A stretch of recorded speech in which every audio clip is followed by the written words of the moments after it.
of the things I will continue to talk about because I continue to learn and it continues to just completely fascinate me is the subject of witchcraft in New England. Now, as I was saying at the beginning, thanks to the vast output of writing that was generated both when they happened and through the centuries that followed, the witch trials at Salem, Massachusetts in 1692 and 1693 represent for most people the sum total of witch hunting in early America. That's really unfortunate, for that late 17th century cataclysm was preceded by a longer and equally troubling period of colonial witch hunting that has, for most people, gone all but unnoticed. I encountered this comparatively hidden history of New England witch hunts while researching a book about this man, John Winthrop, Jr., one of the most important figures in colonial America, and of special interest to me, a deeply committed Christian alchemist whose alchemical beliefs and practices deeply informed his approaches to colonial settlement. The story I'd like to share with you this afternoon is about that earlier period of witch hunting and the pivotal role John Winthrop Jr. played in moderating its excesses and ultimately ending its deadly reign of terror. I've titled it The Alchemy of Justice, John Winthrop Jr. and New England's Other Witch Hunt. The first witch execution in New England took place not in Massachusetts, but here in Connecticut, and not in 1692, but in the year 1647, 45 years before Salem began. Unlike the Salem trials, about which so much has been written, we wouldn't know anything about that first New England witch death except for two sentences in two different documents produced 100 miles away from each other and found some 250 years apart.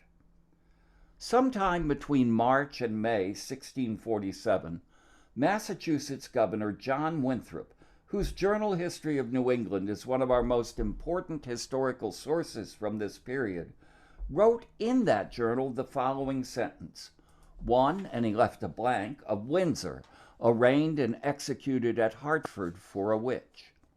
Winthrop left the blank space, intending, no doubt, to add the witch's name once he had received further information. But for the next 257 years, that's all that was known. Some person who lived in Windsor was tried for witchcraft in Hartford and then executed. What was she charged with? Who conducted the trial? Who testified against her? What was her defense? Where was she hanged? Where was she buried? None of this was known. In truth, historians did not even know whether New England's first convicted witch was a man or a woman. But then, in 1904, the daughter of Connecticut's first state librarian, Annie Elliott Trumbull, announced that she'd come into possession. Very nice. Hello. Someone's talking. And if you would hit your mute button, we'd be good. Can you guys hear me okay? I see thumbs up and nodding. Okay, I'm going to continue. Thank you. Then in 1904, the daughter of Connecticut's first state librarian, Annie Elliott Trumbull, announced that she had come into possession of a worn sheepskin binding containing the manuscript colonial diary of Windsor resident Matthew Grant, in which he had written that on May 26, 1647, Alice Young was hanged. Finally, after 2.5 centuries, it was confirmed that New England's first executed witch was, as supposed, a woman, and that her name was Alice Young. And though we know so little about her, Alice Young's death launched a period of witch hunting that has both important similarities to and differences from the better-known hunt at Salem. These comparative differences are revealing. Between 1647 and 1692, the 45-year period before the Salem hunt, 57 people were brought to trial in New England on charges of witchcraft. Their trials produced 16 convictions, 4 confessions, and 16 executions. During the 2-year Salem witch hunt, 156 people were accused. Their trials produced 30 convictions, 44 confessions, and 19 executions. Now, at first glance, when you put these two periods of witch hunting side by side, if you compare the 45-year period of early witch hunting with the Salem trials, it seems like they represent two distinctly different experiences. During the first one, if you average out the number of deaths, it looks like about once every 5 years. They had a show trial that resulted in a conviction and execution that served as a cautionary tale for the rest of society, especially its women. So it's a way of keeping people in check socially. At least that's what it looks like. At Salem, on the other hand, witch hunting raged out of control for over a year, reached a crisis, and then ended permanently. The differences between the two periods seem striking. However, mapping out the trials and executions by their exact dates and locations, as I did in my research, revealed an incredibly different story.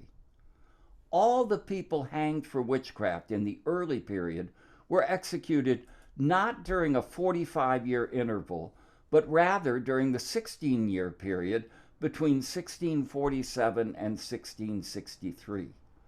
That was followed by a 25-year interval without a single execution. It was succeeded by the 1688 hanging of a confessed witch in Boston, which set the stage for Salem. In reality, then, there were 2 periods of intense witch hunting in New England, separated by a whole generation without a single death. And that wasn't the only surprise mapping out the data revealed. During the early period of witch hunting, Connecticut proved to be much, much harsher in its treatment of suspected witches than Massachusetts. Between 1647 and 1654, Massachusetts acquitted half of the people it brought to trial for witchcraft. In Connecticut, all 7 of the people charged during this period were convicted and they were hanged. Whereas in Massachusetts, a person had a 50-50 chance of gaining their freedom, to be indicted for witchcraft in Connecticut during these early years was a certain death sentence. But what exactly did people fear from the suspected witches in their midst? What made someone who had been a neighbor for years suddenly so dangerous that community safety made executing them mandatory? From our perspective, it's easy, I think, to see that the kind of misogyny and this effort to suppress women's power that underpinned these witchcraft accusations, and that's an inescapable part of what's going on here. But because that seems so logical in our world, it can make it really easy to forget that early modern people also truly believed that witches' magical powers were real, very strong, and with the devil's help could be very dangerous. Underlying the witch hunts always is a very real and very powerful fear. Witches possessed a battery of magical powers that could be applied in a range of harmful, sometimes fatal ways. All of these harmful forms of magic, the ability to make someone fall in or out of love with another person, the ability to change the weather, the power to make an animal sick or lame or even die, to cast maggots into the cheese or spoil the cider, to appear in the image of someone or something else, to usurp divine authority and predict the future, and most commonly, to magically inflict sickness or injury. All of these could, in the subsistence agrarian economies of the early modern world, pose existential threats to the security of both families and communities. And people were terribly afraid of this kind of maleficia, malice, maleficence, and the people who could deploy it. They lived in a world where virtually every living person truly believed in the power of magic.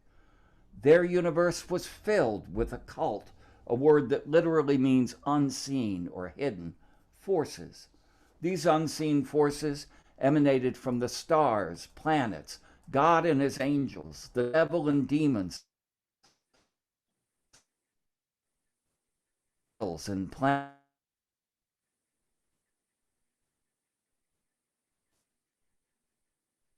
Became a master at harnessing, focusing these occult maleficia.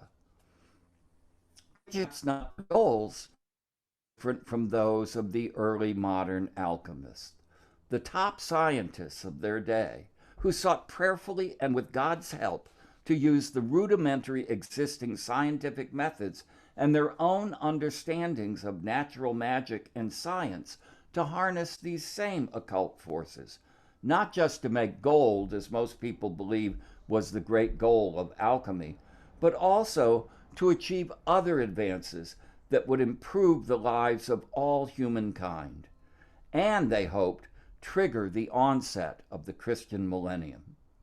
Such an approach to science, a fusion of lab work, prayer, and magic, science, right?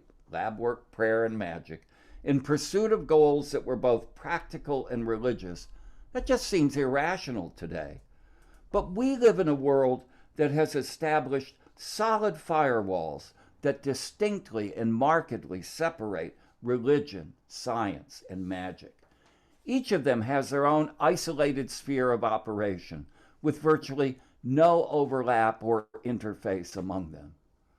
That's our world, but that's the exact opposite of how early modern people viewed that triad. For them, religion, science, and magic were completely inseparable. They were woven together like a DNA spiral helix.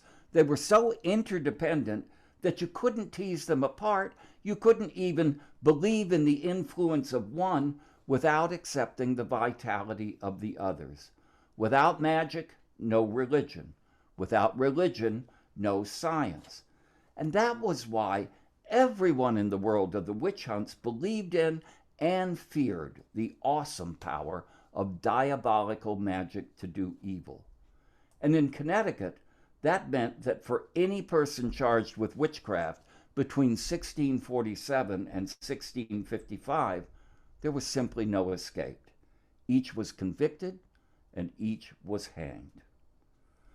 That pattern of unyielding persecution of witch suspects by Connecticut began to change in 1655 through the efforts of one person, John Winthrop, Jr., a man of truly multifaceted capability. He served as governor of Connecticut for 19 years. He was the founder of 3 towns, Ipswich, Massachusetts, and Saybrook and New London in Connecticut. Winthrop was an industrial entrepreneur who built a technologically advanced ironworks in New England when the region was still almost wholly a wilderness. He was also New England's most sought-after physician. Winthrop's medicines and healing powers were considered so effective, people wrote him from the West Indies and Europe seeking medical advice, and the people of New England flocked to him for medical care. New London, this town he founded to be an alchemical center, became America's first hospital town. It literally would, they often had to turn away patients who would come seeking treatment. Winthrop was also the leading scientist in colonial North America and a founding member of England's Royal Society, still one of the world's leading scientific institutions. Now, Winthrop was all of these things because he was first and foremost an alchemist, a person dedicated to employing this alchemical blend of science, religion, and magic to harness the occult forces permeating nature and do God's work in the world. Winthrop, as I said, founded New London as an alchemical research center, and he traveled through Europe recruiting other alchemists to come there and join him in the alchemical pursuit of godly perfection. The very name New London that we just take for granted today was so brash at the time. The idea that some upstart colonist out in the wilderness is going to create a new London, that the Connecticut Assembly simply rejected the use of the name on 2 different occasions. But the fact that Winthrop wanted to use that name to create a new London on the Long Island Sound reflects the scope of his vision for this new town in this new world and his belief in alchemy's power. As an alchemist, a practitioner of the occult, and a student of natural magic — he had many books on natural magic — Winthrop was considered a reliable authority on various ways to use magic. And because he was from a leading Puritan family and had impeccable political and religious credentials, he was, for the most part, above suspicion regarding his own magical pursuits. So as early as 1655, when there were suspicious cases involving accusations of magic and witchcraft in Connecticut, the magistrates looked to Winthrop to help determine whether such suspicions were justified. Now, once Winthrop was involved, and that began in 1655, witchcraft prosecution in Connecticut changed dramatically. From 1655 to 1661, after executing every suspected witch it had prosecuted before that time, no person accused of witchcraft in Connecticut colony faced conviction. That's because, as a consultant in these cases, Winthrop consistently did 2 things. The first thing he did was find grounds for suspicion of witchcraft, a finding which validated the fears of the accusers, the ones who had brought the case against the person. But at the same time, he found no confirmation that the suspect had actually used diabolical magic, and as a result, the accused was freed. This completely derailed this pattern of prosecution.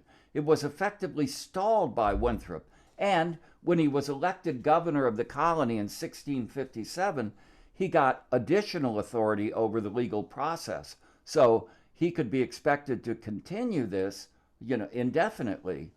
Unfortunately, though, the break Winthrop's influence put on witch prosecution was only temporary. In 1661, Connecticut sent Winthrop to England on what could best be described as an emergency diplomatic mission.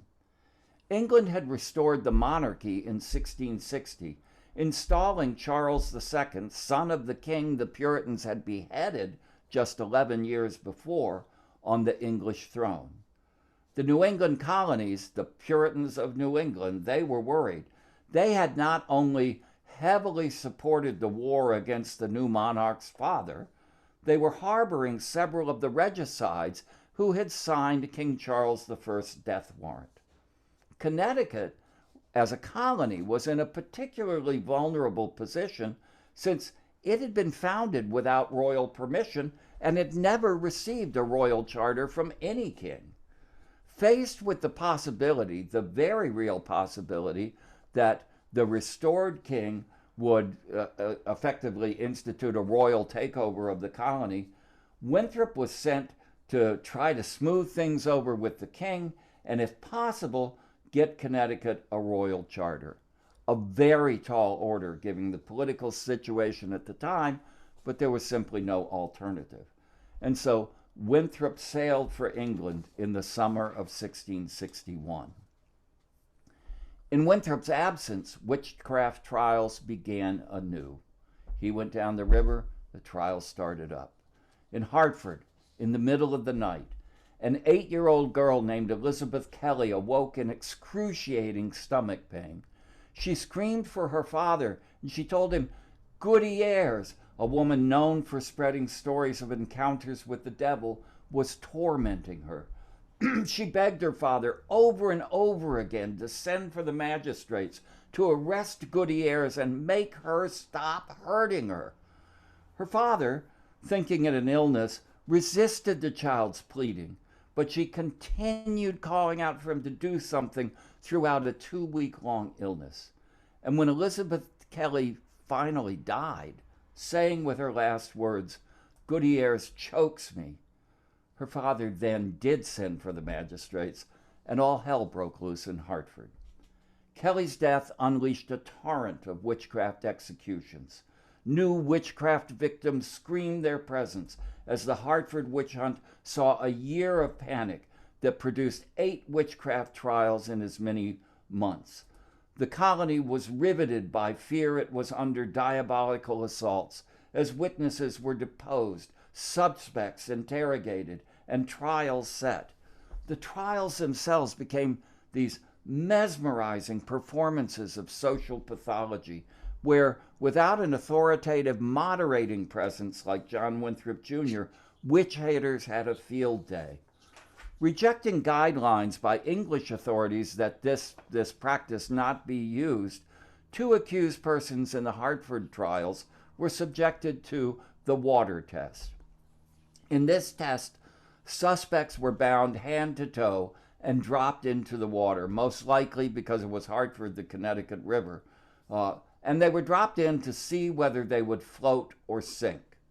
Now, if they floated, they were deemed guilty. But if they sank without surfacing, they were considered innocent. So you hear about this and you just think, are these people crazy? What is this about?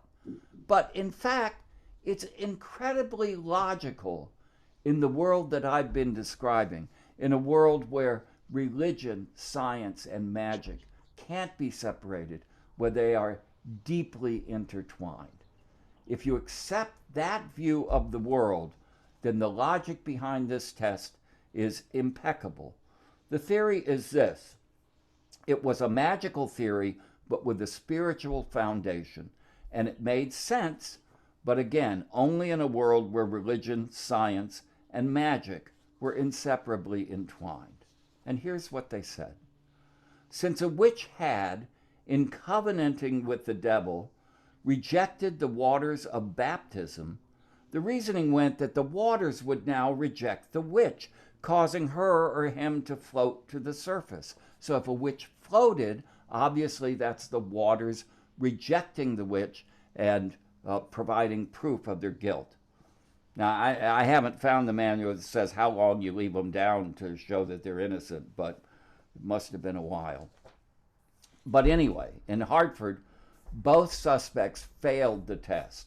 And then they knew what that meant. And both of them fled the colony before their prosecution continued. They were absolutely certain they were going to die if they didn't. They had good reason to flee. The ministers and magistrates leading the prosecution were unstinting in the zeal with which they pressed their cases. Suspects were verbally abused, harangued, and browbeaten in the effort to wrest confessions from them. Now, we don't have trial transcripts the way they have today. What we have are very small summaries of testimony written on little scraps of paper. You wouldn't believe they could use a quill pen and write so small. But even with these small summaries, sometimes it's like someone opens a window and you can look inside that courtroom and see this kind of awful drama that's being played out. It must have been as terrible as it was riveting for the people there, and the people there were the entire community. Suspects were verbally abused, they were harangued, they were browbeaten in the effort to wrest confessions from them. The surviving fragments of paper summarizing witnesses' testimony bear to the excruciating drama of the proceedings.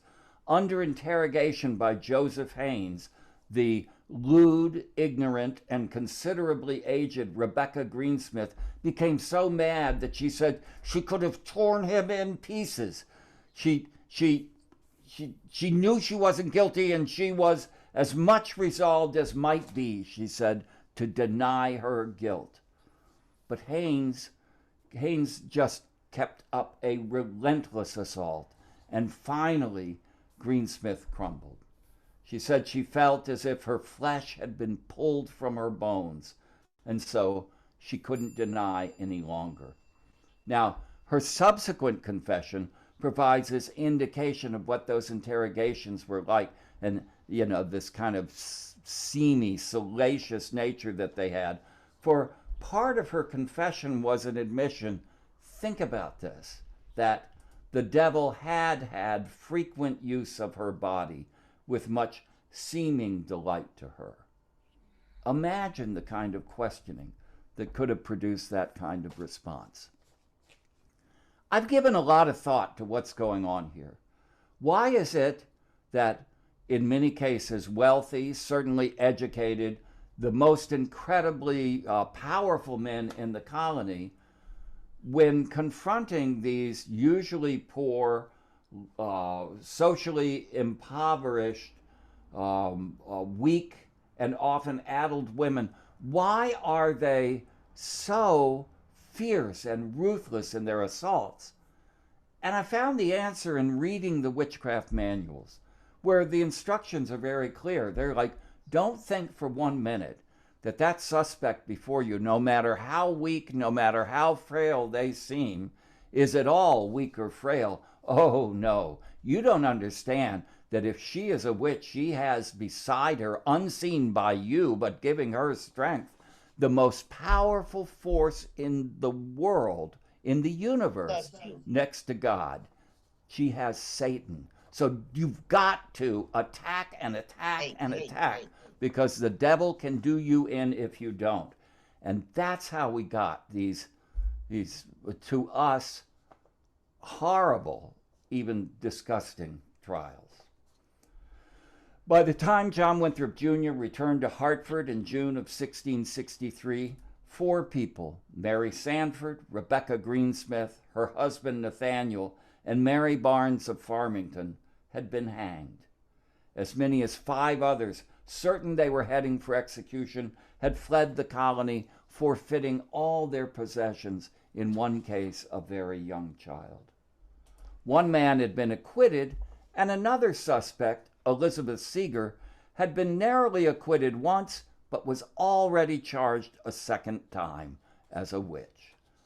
Winthrop must have been shocked at what he saw when he got back, and deeply disheartened at how far that cautious approach to witchcraft prosecution he had instituted had just been completely superseded in his absence. But as a returning governor, and the man who had succeeded in securing a royal charter from Charles II, and an extremely favorable one at that, Winthrop came back with a great deal of political and social capital at his disposal, and he immediately put it to work to take control over the witch hunts. In the Seeger case, Winthrop appears to have engineered a compromise with Seeger's accusers that once again found her not guilty of witchcraft, but guilty of the lesser charge of adultery. Why is that good for Seeger? Because if she was a witch, she would have died by accepting a guilty plea on adultery. She would only have been whipped with a cat of 9 tails on her back for some number of lashes. Well, Seeger wasn't having any of it. A strong-willed, sharp-tongued woman, she insisted the accusations against her were a great deal of hodgepodge. And, I really admire her for hanging tough, but wow, I don't know how he did it. Winthrop got her off, but Seeger just didn't know when enough was enough. She continued to antagonize her neighbors, and she was indicted yet a 3rd time for continuing to practice witchcraft in the spring of 1665. And this time, her accusers were determined to get a conviction. So Winthrop allowed them to get a conviction. He remained away from her trial, though as governor he could have presided over it and served as a chief prosecutor, which was the governor's role in capital cases in Connecticut. But he just stayed away from the trial, so the guilty verdict came in. But when the expected guilty verdict was returned, Winthrop simply refused to enforce it. At a special meeting of the governor and magistrates, he declared Seeger's conviction obscure and ambiguous to him, and he deferred sentencing to a later date. He waited nearly a year until judicial reforms he had had written into the royal charter he got in England went into effect. Those reforms gave the governor power to impose, alter, change, or annul any penalty, and to release or pardon any offender. Winthrop then set Seeger free from further suffering or imprisonment. For the first time in Connecticut's history, a convicted witch did not hang. Why was Winthrop, himself a magic practitioner, so much more reluctant than many of his contemporaries to support witchcraft convictions? Winthrop was a very astute politician, and although he wrote thousands and thousands of letters in his lifetime and kept copies of them, he was careful never to put his reasons for defending suspected witches in writing. But from other places in his correspondence to other alchemists and from his own behavior, one infers that Winthrop was not inherently opposed to the practice of natural magic. We know that because he practiced it. And he didn't share many of his contemporaries' fears about women's access to such knowledge. In England, he'd employed his cousin Elizabeth Phones as an alchemical research assistant, and he praised her as such an excellent worker. Experience had made him, I think, less likely to see diabolical involvement behind a woman's quest for magical knowledge, and he was certainly not prepared to kill a woman because she wanted it. Whatever his reasons, Winthrop never wavered in his commitment to protecting accused witches from unwarranted execution. And after his return from England with the charter, many of Connecticut's magistrates followed Winthrop's lead in exercising forbearance in witchcraft cases. But many ordinary citizens were still convinced witchcraft was dangerous and their communities were under a true and real diabolical assault.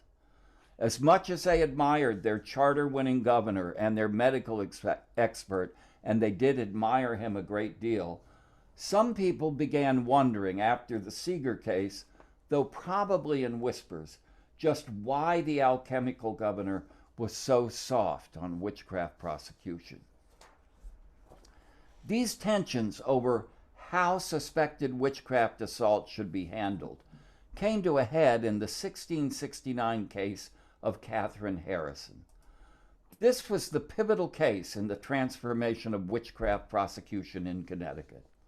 Harrison was an outspoken Wethersfield medical practitioner, astrologer, and widow who had risen from servant status in her youth to become a person of substantial means. In May of 1868, Harrison's neighbors got together and began collecting depositions, charging her with several forms of witchcraft, inflicting illness leading to death, shape-shifting and appearing in spectral form, and astrologically divining the future. She was accused of magically causing the death on separate occasions of 3 people, 2 of them children. One witness reported seeing her as a black dog in the moonlight, another as a calf's head, which morphed into Harrison herself standing on a hay cart. Yet a third saw Harrison as a dog-like thing, but with the head of Katherine Harrison walking to and fro in the observer's bedchamber. Several people reported that Harrison had made numerous astrological predictions of future events, from marriages to future sicknesses and even people's deaths. By the time Harrison was formally indicted as a witch, more than 30 witnesses had provided testimony against her. At her trial, apparent challenges to all these testimonies offered by Winthrop and the magistrates resulted in the jury being unable to reach a verdict. So Harrison was ordered imprisoned until the court met again the following October, when the jury would reconvene to render a decision. With 6 months to go till the trial, Winthrop ordered Harrison released from jail and held under house arrest in Wethersfield. That was a mistake. It provoked howls of protest from a deeply frightened community. Um, this is the kind of pushback that almost never happened in Puritan New England. And when something like this happened, if you were the leader, you stood up and paid attention because you knew this was not a good time and you were not in good graces at the moment. 37 Wethersfield residents, including 2 ministers and the local physician, signed a petition protesting Harrison's release and demanding her immediate incarceration. Now, why are they doing this? This is where you've got to remember how much people feared magic. Releasing Harrison back into the community for these fearers of the magical arts was like releasing a terrorist with the nuclear codes back into the community. They wanted her in jail and under watch. So they signed this petition protesting her release, demanding that she be put back in jail immediately. They also demanded that Harrison's prosecution be taken away from Winthrop. As the governor, he was the one who would have led her case. They now wanted it handled by a man named Blackleach, who was the colony's foremost lawyer, who they reasoned he could be trusted to press the case without favoring Harrison. Winthrop had clearly overstepped his bounds. Releasing Harrison had not only called into question his impartiality, but for all those people who wondered all those years why he was soft on witchcraft, it probably raised questions about Winthrop's own magical practices. Winthrop was probably as close as he ever came in his lifetime to being accused of practicing the dark arts himself. When the jury reconvened on October 12, 1669, they found Harrison guilty. But once again, as in the case of Elizabeth Seeger, Winthrop would not let the conviction stand. Winthrop's personal views on witchcraft, though, were so suspect at this moment that he couldn't simply do what he'd done in the Seeger case and say, this is too puzzling to me, I want to think about it. He of necessity employed a different strategy. It's a strategy that was open to New England political leaders exactly as a kind of pressure cooker release valve when things in the community got so troublesome that they needed intervention. They could call a synod of ministers. They could call the ministers in to help solve a problem. So before passing sentence on Harrison, the Winthrop court asked a triumvirate of Puritan ministers, 3 Puritan ministers, to come in and weigh in on they actually asked 3 questions, but the most important question was the question about the evidentiary standards necessary to convict someone of witchcraft. And here's what's most important about that, and it has a direct connection to Colchester. That ministerial group was headed by the Reverend Gershom Bulkeley. And, I know I was talking to Gigi before, and I've read Nick Bellantoni's book. I know how important the Bulkeley family, descendants of the Gershom Bulkeley in this case, have been in the history of Colchester. And they had much to be proud of in this remarkable man that Winthrop turned to at this moment when people are now starting to point the finger at him.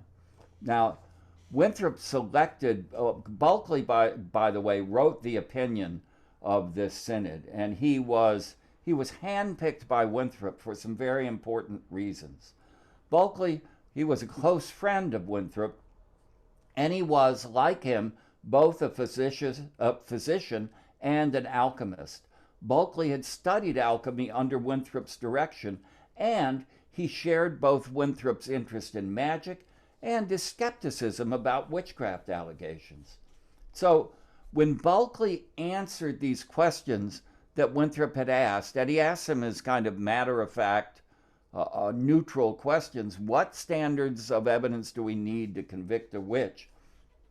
Bulkeley's answer to that question was tailor-made to help Winthrop overturn Harrison's conviction. But what is wonderful about this is that it worked through a change so subtle it went all but unnoticed by historians for many years. And it wasn't until I was deep in my research into this book that I realized the almost kind of magical sleight of hand that Bulkeley and Winthrop had used in this decision. The question was, what kind of evidence do you need to convict a witch? And this was, on the surface, pretty easy to determine. Witchcraft under English law was a capital crime, so it was punishable by death. Capital crimes required, they always had, if you could kill someone for a crime they committed, you had to have 2 eyewitnesses in order to convict them. If you didn't have a second witness, it was simply one person's word against another's, and that was insufficient proof to take away someone's life. But in witchcraft cases, the 2-witness rule had long been interpreted loosely and differently than in other capital cases. Thus, a person who, for example, was told by the accused about a future event that came true was the first witness to someone's witchcraft, while a second person who saw the accuser appear as a calf on a hay cart was a second witness, even though the 2 people had actually observed 2 completely different events. The ministers were asked whether this more flexible approach to the 2-witness rule in witchcraft cases was valid. Bulkeley's response was simple, but profoundly important. It talked about how dangerous witchcraft was and how important it was that witches be identified, ferreted out, and prosecuted to the fullest extent of the law. But, excuse me,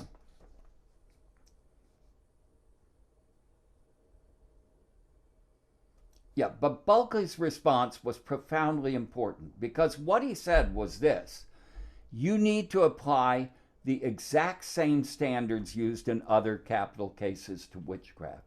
A witchcraft conviction is no different than any other capital case. It can only be valid if there were 2 witnesses to the same act. 2 witnesses to the same act at the same time. Do you all see something in the center of my screen? Is there a box in the center of my screen? Somebody nod yes or no. There is a box in the... Yes. It's a picture of a book. Oh, okay, that's fine. I meant for that to be there. On my screen, there's a big black box. No. Like maybe... No, it's a picture of a book. Oh, good, okay. Oh, we don't have it. So that black box is just probably a witch looking in to see what I'm saying. Well, it's okay. So I'm sorry. Let me back up just a little bit. Bulkeley's response was simple but profoundly important. It called for applying the exact same standards used in other capital cases to witchcraft. A witchcraft conviction could only be valid if there were 2 witnesses to the same act at the exact same time.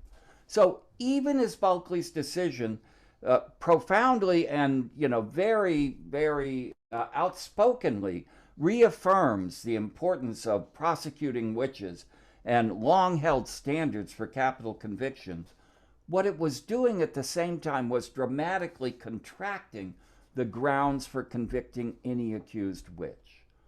That's because in witchcraft cases, the spectral apparitions, the familiars, the other preternatural encounters people reported in witchcraft cases, those almost always appeared to them when they were by themselves, alone in some place. Witchcraft accusations started in people's heads, and they gained credibility after they were told to others. Based on the minister's findings, Harrison was freed after making an agreement with Winthrop that she would leave the colony. More importantly, once the new standards for conviction and its underlying caution regarding witchcraft accusations were accepted by others, witch killing in New England ended for a generation.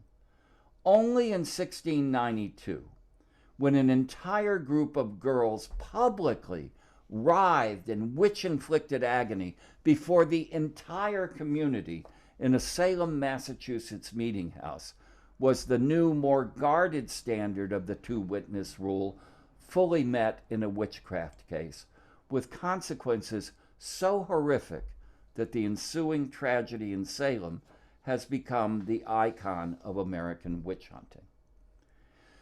In Connecticut, however, witch killing was over forever. Connecticut had been transformed from New England's fiercest prosecutor of witches to the colony that would never kill another witch, a generation before the Salem nightmare began.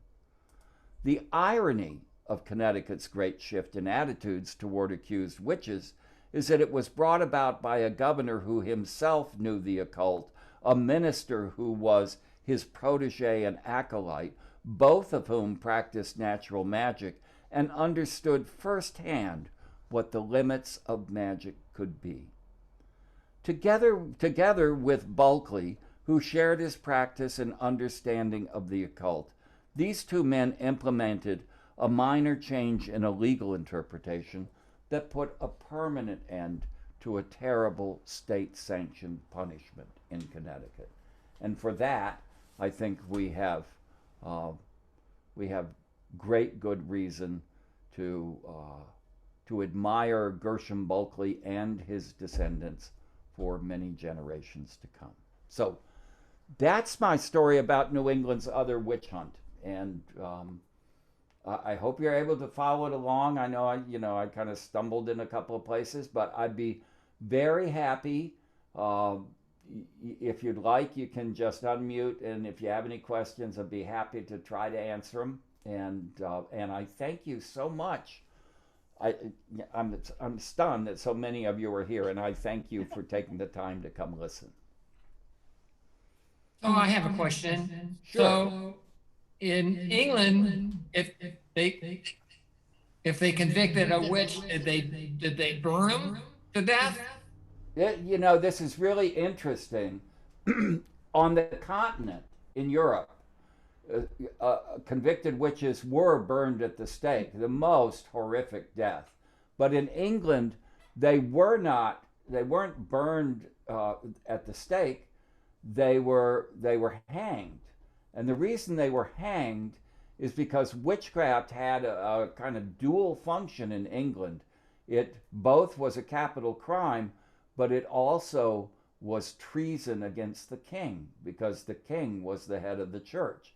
And the punishment for treason against the king was hanging, and in the most egregious cases, it was after you were drawn and quartered, which means after you were tied, arms and legs, each limb tied to a separate horse. The horses galloped apart, you were disemboweled, and then while you were still alive, you were hung up. So it's a pretty horrible death in England too. But English witches were hanged, continental witches were burned. And so if you want a good trivia question, at a cocktail party, especially with Halloween coming, now you can't use this if I'm there, because I'm going to use it. And the question is, you walk up to someone and say, "Hey, take a guess. How many witches were burned in New England during the witch hunts?" And they're 100, 200. And of course, there were no witches burned; they were all hanged. And the number, because they will press you for an answer, the number is 35.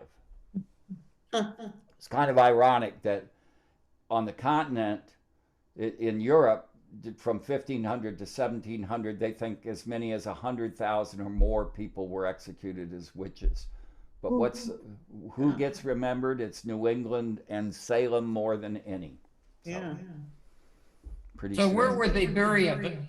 bury them then? An unconsecrated ground? Yeah, it was unconsecrated ground, and that's, it is one of the most frustrating things for me because I have tried to find out where the Hartford witch hunt victims were buried, and there's lore that indicates 2 or 3 places, but there's no firm evidence for any of them. But none of the places include any sacred ground. They're buried where they were hung, where they were hanged, or they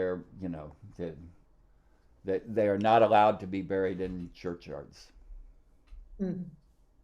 So, pretty terrible way to go. I think for those people, that's the ultimate form of ostracism. Why was it primarily women? It's interesting. There are lots of theories about that. The most prevalent one today is that it was misogyny, that this was a way men had of keeping women under control. So they selected women. I'm always suspect of. Let me say, I never think there's one reason people do things. I think there are always a cluster of reasons that inform how people act. And misogyny, there's got to be misogyny involved. You can't, too many women are accused. 1 out of every 5 witches was a man, so it wasn't exclusively woman's territory. But I've thought about this, and one of the reasons is that these Puritans, they lived in a world that was a very dangerous world in many ways. There was, during the 17th century, almost a continuous fear of potential attacks, either from the French or Indian allies. There were a lot of wars. It was a place where people did not feel safe, and they didn't have police forces. They didn't have security forces. They relied on, each community had to be its own defense force, its own everything. And because of that, they organized each family. There was a phrase that they used. They talked about each family as a little commonwealth, and in that, meaning that it is a little kingdom, and it responds so that when there's trouble in the town, you've got to have a snap response team ready to go, and that depends on an absolutely clear chain of command. The chain of command in the little commonwealth was that the father, the man of the household, whoever he was the commander-in-chief, and everybody else obeyed. A woman who resisted that because she thought, unbelievable, that she might be smarter than her husband. I know that happens in the 21st century, but obviously it never happened in the 1600s. A woman who assumed authority over her husband was not just potentially troublesome, but could be seen as a security threat. So I think that also fed the misogyny, but it also fed into why people would suddenly look at a woman who sought power through magic. They might look at them as a particularly threatening person. So that's a long way of getting to my point, but that's another reason. Mm-hmm. Oh, thank you. Someone said, it was Dawn. Hi, Dawn. Your presentation was well done and researched. Thank you. I'm looking forward to reading more about Katherine Harrison, Elizabeth Seeger, and John Winthrop. Great. Well, I hope you do. I will tell you, this story, the story of Connecticut witchcraft, is one that I think everyone in this state should know about and understand, because it's such an important part of our history, and it resonates with so much that goes on in our world today. I've written about it in 2 books. In the Prosperous America, the book I showed at the beginning, it's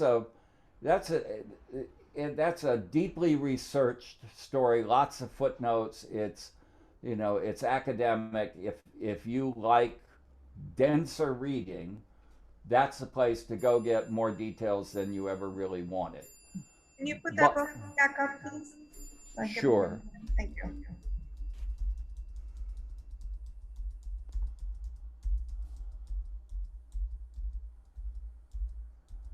There you go. Whoops. Oh no.